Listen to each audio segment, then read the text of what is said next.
Hey friends! It's getting so full. First, really do want to wish all you moms out there a really happy Mother's Day. I'm a mom.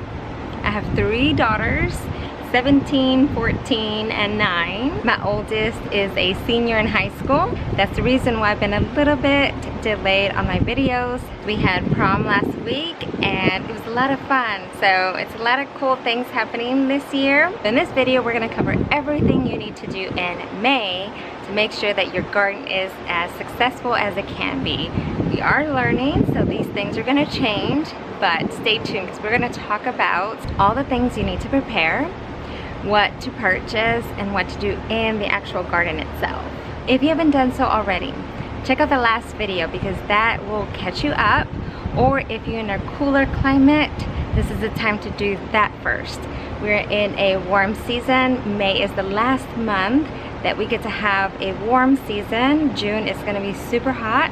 Our highest temperature right now would be anywhere between around 85 to 88 degrees Fahrenheit. So it is getting pretty hot. If you're not there yet, watch the last video. I'll link it here so you can catch up. And if this is your first video, check out my last garden tour. I'll link it here as well so you get to see all of this in more detail. Now let's get started.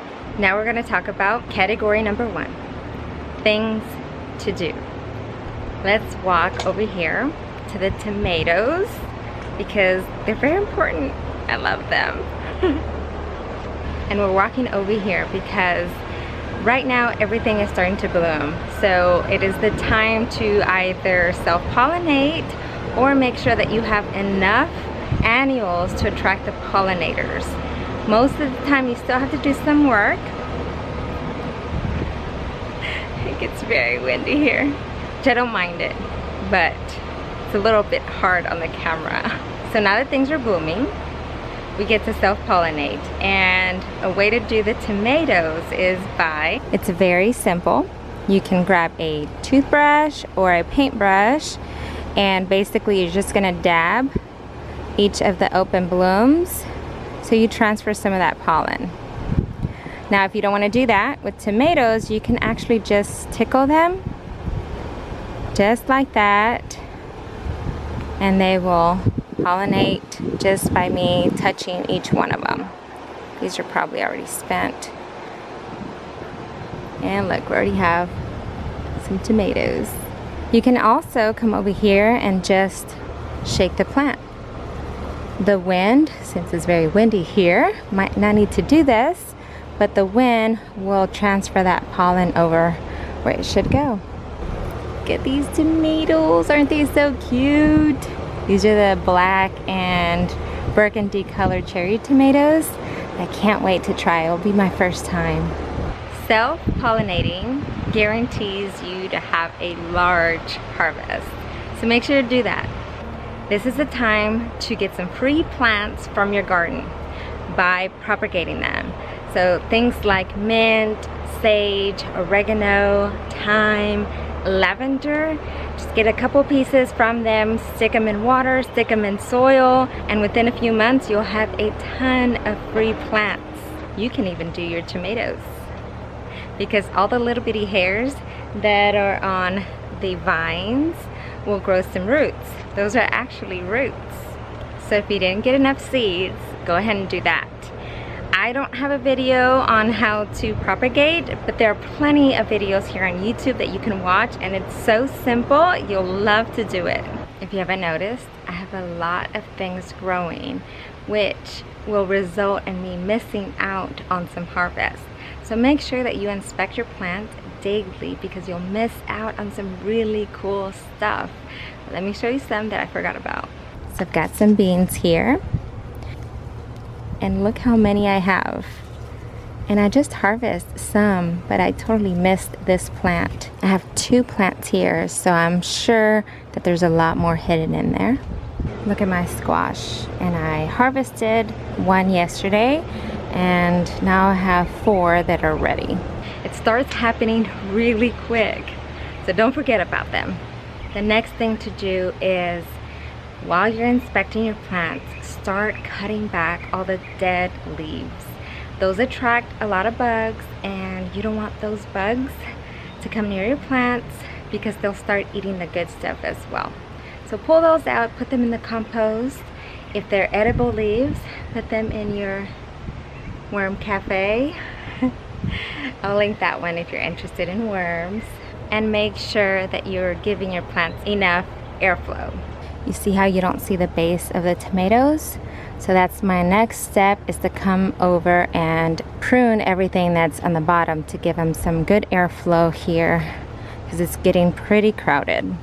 So now we're gonna come over here to my garlic bed, because the end of May is the time to turn off your irrigation, or you stop watering them, because you want your garlic to go about 2 weeks with dry soil before you harvest them.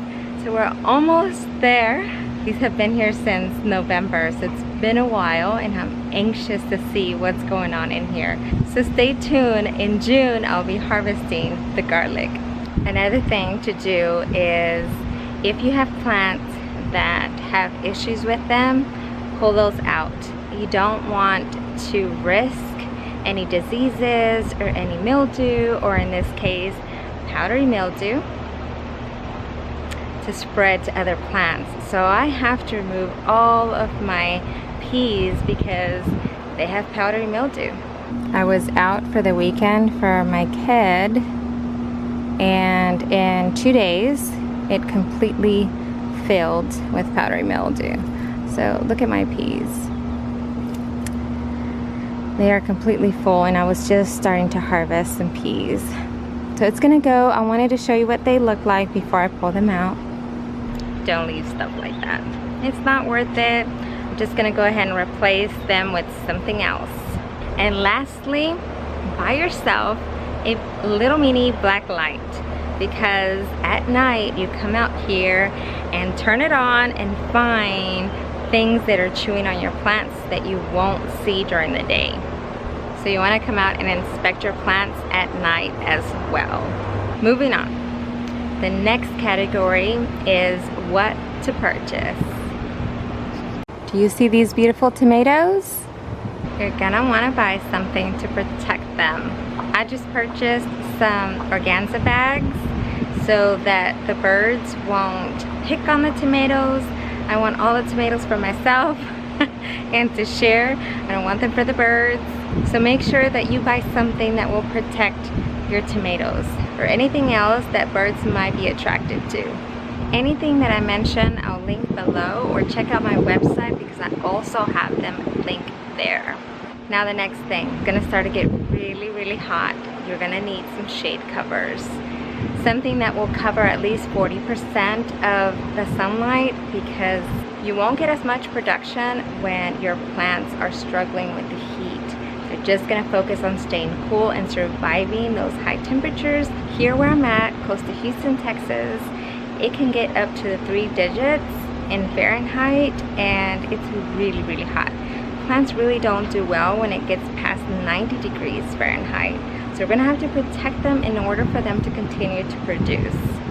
Last year I didn't add shade covers, but I did add a thick layer of mulch, in this case hay.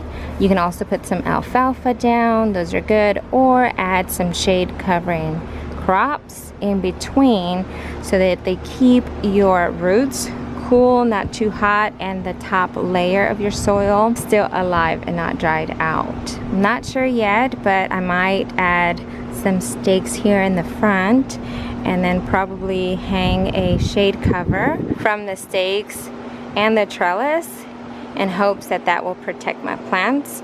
But I did invest in the arbors so they can cast the shade over, and I planted heavy so that each of the plants can provide some shade within themselves. Some plants love that heat, so make sure you know which ones to cover and which ones not to. Last year there was a shortage of mason jars, fermenting jars, storage jars, because a lot of people were gardening. So buy everything early. go check out Amazon, Walmart, all those stores and find mason jars, because you're gonna have plenty of food and you're probably not gonna know what to do with it. You can freeze your harvest in mason jars. For tomatoes, you can make tomato sauce and store them in mason jars. You can do so many of those things. So make sure you catch them early before they sell out.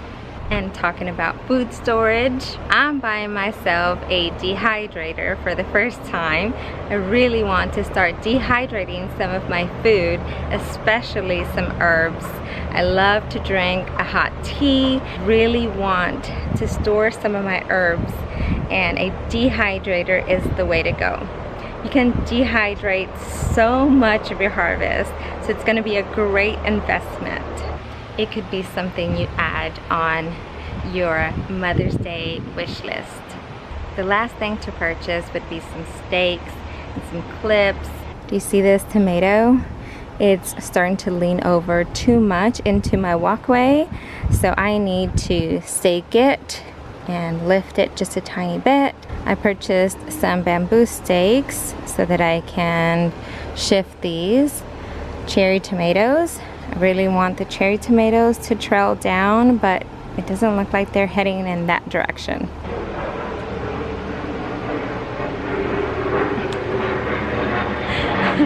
Do you like my earrings? I'll link them below. They're from my friend's boutique, jansboutique.com. I love them. Category number 3 is what to do in the garden. Are you thinking about planting sweet potatoes? Right now is the time to get your starts. So call your local garden center and see if they already carry them. It would be now in May or towards the end of May. So don't miss out on those. You can still transplant or start indoors some eggplant, some peppers, pumpkin and squash. You still have time for that. Melons, yes. Some sunflowers. Look at my sunflowers. It's wild. You see those over there? They're as tall as I am, if not taller. It's looking so pretty. Okra, roselle hibiscus, black-eyed peas, yard-long beans, and some Armenian cucumber. That one tolerates the heat a lot more than others, so get yourself some of those. You can still plant so much, so don't be discouraged if you missed out on all the other months, or if your garden is not as full as this one, it can get there and it'll get there really quick. You know what time it is? It is the beginning of the month and it's time for us to dance. We always dance here because it is a celebration of the start of a new month. Why not dance? Just so you know, I dance out here every single day because you have to. It's a lot of work to get here, so you have to celebrate yourself. So now, get up with me and let's dance. Do you like Spanish music?